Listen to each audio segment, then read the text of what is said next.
When I was 14 years old, I met a boy in the grade above me who had just returned home from rehabilitation. It was just in time for Christmas. His promising future of football and farming was disrupted by a complete T3 spinal cord injury.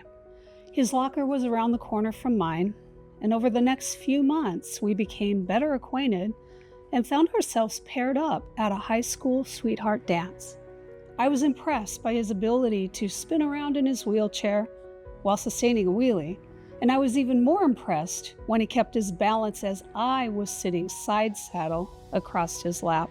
I was excited when my date offered me a ride home, not only because we could spend more time together, but also because I was curious about how he operated a vehicle.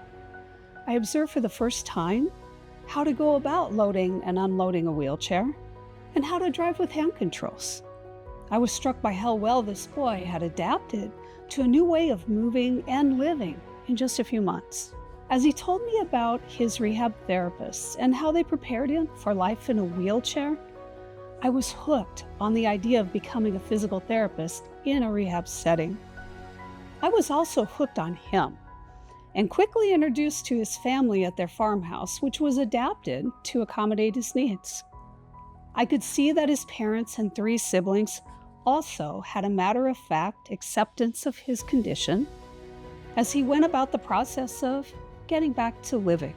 Jim, now my husband of 40 years, not only introduced me to the profession of physical therapy, but also showed me how key elements of social support are critical to successful outcomes. Upon graduation in 1987, I was offered a position at the University of Utah Physical Medicine and Rehabilitation Hospital in Salt Lake City.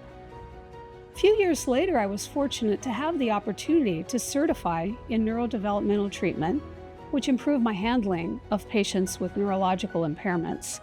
After 20 years in Utah, we moved back home to Nebraska to be closer to our aging parents. My draw to the rehabilitation setting led me to apply for a position at Madonna Rehabilitation Hospital in Lincoln.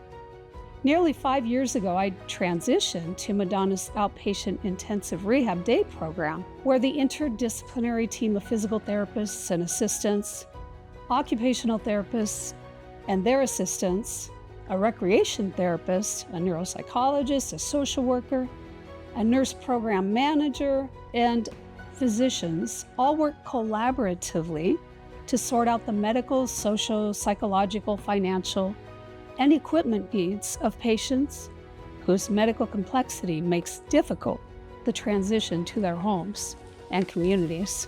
As I live, breathe, and promote movement as medicine, I personally and repeatedly experience the miracles of those closest to me brought back to life with the help of physical therapy and the support of their loved ones.